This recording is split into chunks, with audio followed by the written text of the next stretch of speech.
Alors aujourd'hui, j'ai envie de commencer en vous souhaitant un joyeux printemps. C'est l'équinoxe il y a 2 jours et c'est l'énergie nouvelle du printemps, le printemps avec toute sa vitalité qui arrive. Euh, donc j'avais envie de commencer par parler un peu de l'équinoxe qui vient d'arriver. Euh, L'équinoxe qui marque vraiment le changement de cycle. On est vraiment dans un changement. On passe d'une période où est-ce qu'on était plus intérieur, dans le repos, dans la guérison, dans l'introspection. Et là, il y a eu la fin d'une période qui souvent, les fins d'étape peuvent être un peu tumultueuses. Peut-être que certains d'entre vous ont vécu ça. Moi ici, ça l'a été. Je connais beaucoup de gens que ça l'a été. La fin d'un cycle, souvent, ça peut bouger et ébranler. On est tous ensemble là-dedans. Et là, c'est le début d'un nouveau cycle, le début du printemps, où là, il y a toute l'énergie de vitalité, de créativité, du renouveau qui apparaît. Et là, on repart. Et comme on était dans ce printemps-là, j'ai eu envie de parler du vivant aujourd'hui, parce que lorsqu'on est dans le printemps, ça devient tellement tangible. Il est tout le temps là, le vivant. Mais quand la neige fond, quand le soleil plombe de plus en plus, quand, quand les bourgeons commencent à apparaître, que les petites pousses sortent, le vivant, il se peut plus d'être là. Il se peut plus d'être fort, puissant. L'énergie de vie est tellement présente. Donc, c'est plus facile de s'y relier. Donc, c'est pour ça que j'avais envie d'aborder ça aujourd'hui. Mais avant d'aller là, j'avais juste envie de dire quelques mots sur l'équinoxe. Parce que dans plusieurs sociétés, on va célébrer, on va faire un rituel, on va parler de ça pour marquer ce passage-là. Et quand on marque les cycles dans la nature, ça nous aide à les reconnaître en nous aussi. Parce qu'on est la nature. Fait que ces cycles-là sont présents à l'intérieur de nous aussi. Et ces cycles-là, ils sont importants pour trouver un équilibre en nous et dans notre vie. Un équilibre dans le vivant. Par exemple, souvent, je sais pas pour vous, mais chez nous, il y a beaucoup d'actions. Il y a beaucoup de choses. On est facilement, euh, on est facilement dans les choses à faire, dans le travail, les enfants, les tâches. Donc, on est dans une partie de cycle qui est très, très active. Et si on ne prend pas le temps de, d'avoir des moments où là, on se repose, on se dépose, on est dans le silence, dans le calme, il va manquer un certain équilibre. Et ça, quand je parle de ça, je ne dis pas une fois par semaine, je parle à tous les jours. Parce que quand on se dépose puis on va dans l'autre espace du cycle, ben là, on peut observer comment le vivant, il joue à l'intérieur de nous. Comment le vivant me traverse. Comment je l'accueille ou que je résiste. Si je ne m'arrête pas, je vais juste continuer ce que je connais. Je vais juste continuer mes conditionnements. Mais si je prends le temps de m'arrêter puis je regarde, ah, ah oui, ça me fait du bien, c'est fluide, mon cœur est ouvert, ça coule. Ah oui, le vivant me traverse. Si je vois que c'est tendu, si je vois que je suis dans ma tête, si je vois que ça n'arrête pas, que, que je m'en sens pas connectée, là, je peux voir que je suis en train de lutter contre le vivant, contre l'énergie de vie qui me traverse. Puis, qu'on veuille ou non, le vivant, il est là. Fait que si je lutte contre, ben ça demande de l'énergie. Hein, le vivant, c'est comme, on pourrait l'imaginer comme une rivière qui coule. Quand je me laisse dériver sur la rivière, puis que je dis oui à la vie, j'ai les bras grands ouverts, c'est fluide, c'est simple, le cœur s'ouvre, je vois la beauté. Quand je me dis que cette rivière-là qui coule, ça fait pas mon affaire. Mon ego, ma tête, mes blessures décident que non, c'est pas de même que ça devrait se passer. Fait que je vais aller chercher mon petit bouillot de bois, puis je vais le mettre dans la rivière. Au début, c'est pas si pire. La rivière est pas trop forte. Quand je suis jeune, ça ne me demande pas tant d'énergie que ça. Mais plus je fais ça, plus l'eau s'accumule, puis plus ça devient exigeant. Fait qu'il faut que je rajoute d'autres bio. Mais imaginez l'énergie que ça prend d'être contre le mouvement de vie. À un moment donné, ça finit par avoir des répercussions. D'anxiété, dépression, insomnie, peu importe. C'est important de pouvoir voir ce qui se passe, pouvoir voir où est-ce que je suis en accord avec le mouvement de vie, puis où est-ce que je lutte. Parce que quand je commence à le voir, ben là, j'ai du pouvoir. Là, je peux commencer à choisir. Si j'arrête pas, si je trouve pas l'équilibre à l'intérieur de moi, je pourrais pas voir ça.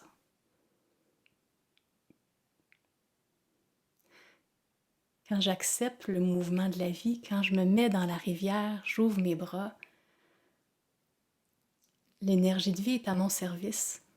Toute cette énergie-là de la vie, elle va dans le même sens. Ben, en fait, je vais dans le même sens qu'elle. Fait que les projets qui viennent de mon cœur, ce qui m'habite, va avoir beaucoup plus d'énergie pour être réalisé. Si je dépense mon énergie à lutter contre la vie, je vais en avoir beaucoup moins pour réaliser ce que j'ai vraiment envie.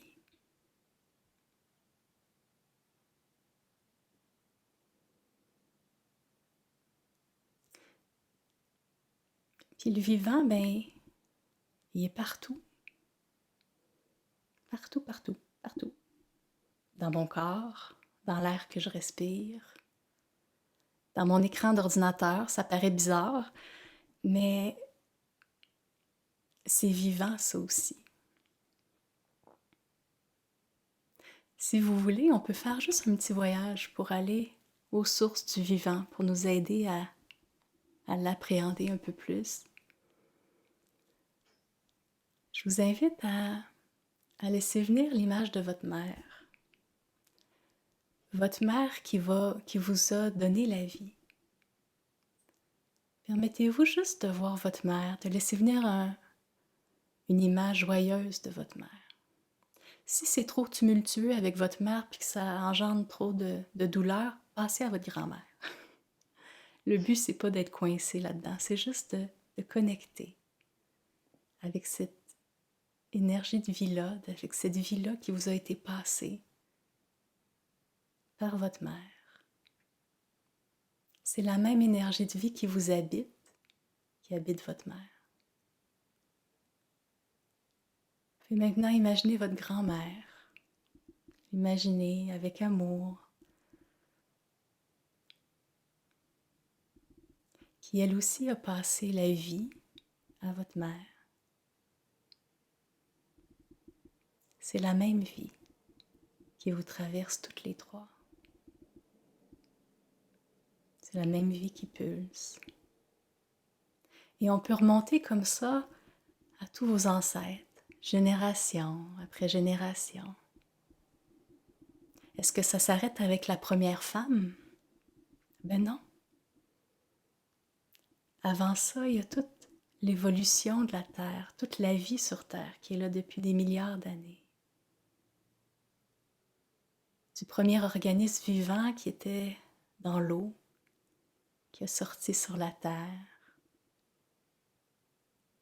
Toute la vie qui s'est propulsée dans toutes sortes de formes sur Terre. C'est la même vie qui pulse dans l'arbre, dans le dinosaure, en vous. C'est le même vivant. Il n'y a pas de différence. Et avant ça, avant la Terre, ben, il y a le cosmos, tout l'univers, qui est le même vivant. Et avant ça, il y a quoi? Il y a quoi? Comment on pourrait imaginer que tout cet univers-là, dans sa complexité, dans sa beauté, dans son équilibre, puisse venir de rien? Alors avant ça, avant toute manifestation, avant toute vie, il y a la conscience. On pourrait appeler ça l'intelligence divine.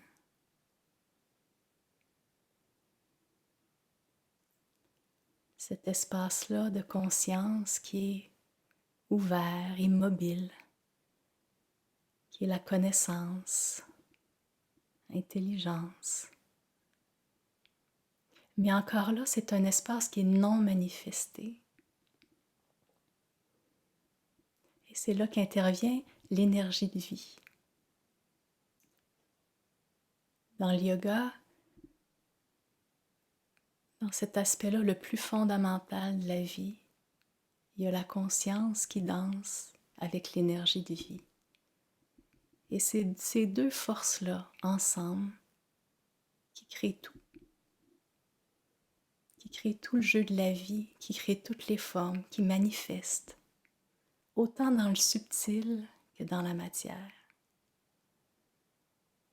Tout est fait de la même chose. On est tous des étoffes qui sont tissées par les mêmes fils.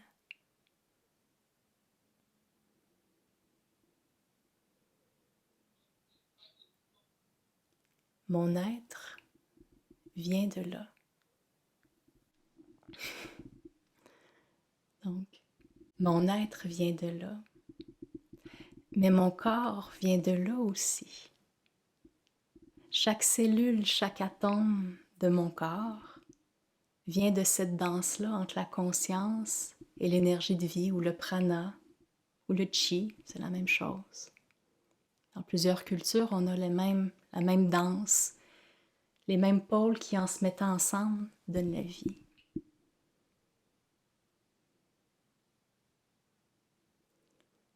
De reconnaître que toute vie, que toute manifestation vient de cet espace-là, ça aide à ouvrir, ça aide à se relier à tout ce qui est là, à tout ce qui existe. Ça aide à sentir qu'on n'est pas isolé, qu'on n'est pas seul,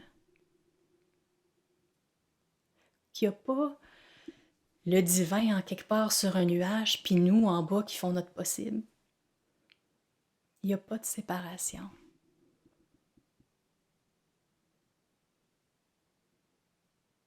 Donc quand la vie me traverse, c'est pas de donner mon pouvoir à quelque chose qui est extérieur à moi, qui me traverserait puis qui dirait « tu devrais aller par là-bas ».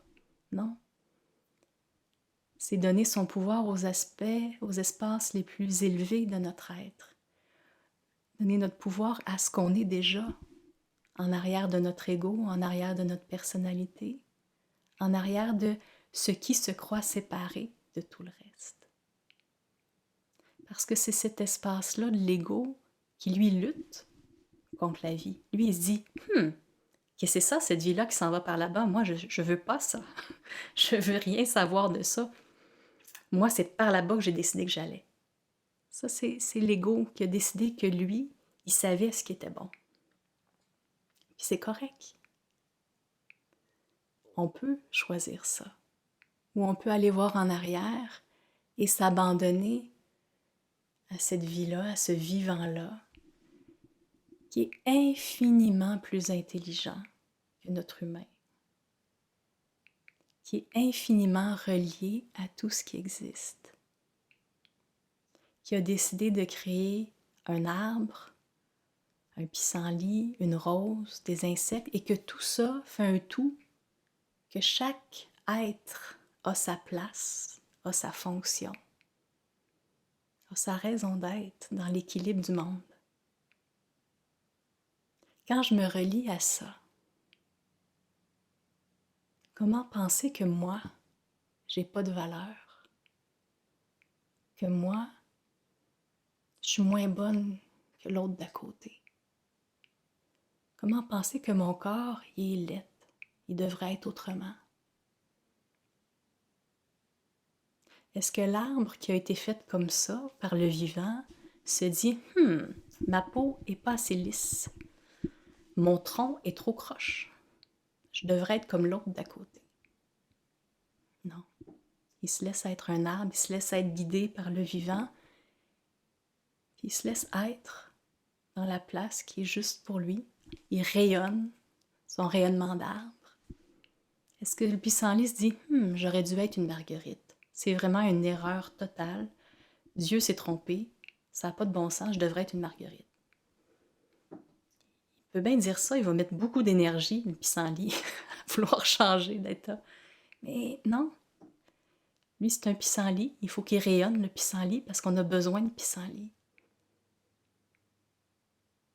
On a tous notre rayonnement à nous. On a tous notre place ici. Puis pour rayonner ce qui je suis, vraiment, pour prendre la place qui est la mienne, ben, je dois laisser le vivant me traverser comme il a décidé qu'il me traversait. Il faut que j'y fasse confiance. Puis quand j'ouvre les bras à la vie, à ce qui me traverse, quand je dis un gros oui, le cœur s'ouvre.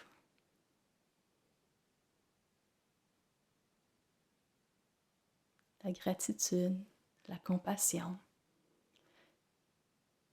toutes ces qualités-là qui sont les plus divines, je dirais, les plus élevées, et qu'on cherche tout le temps.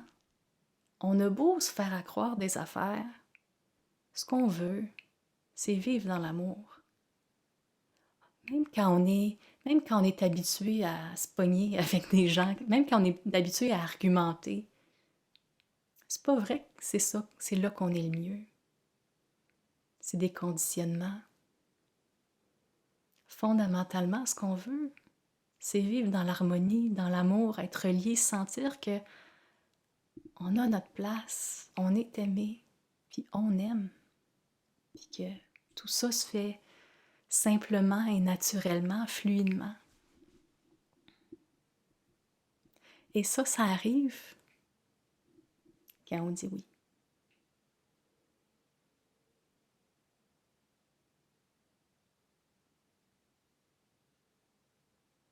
Juste de prendre le temps d'honorer ce vivant-là dans tout ce qui est. Le vivant qui vient de cet espace-là tellement pur, tellement en harmonie, dans la justesse. Quand on prend le temps de le voir dans tout ce qui existe autour de nous, c'est tellement joyeux. Ça fait tellement de bien. Parce que là, on est reliés.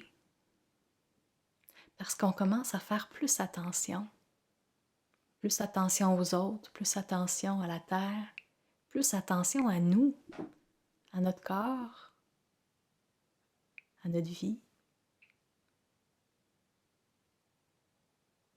On commence aussi dans ce temps-là à être plus présent.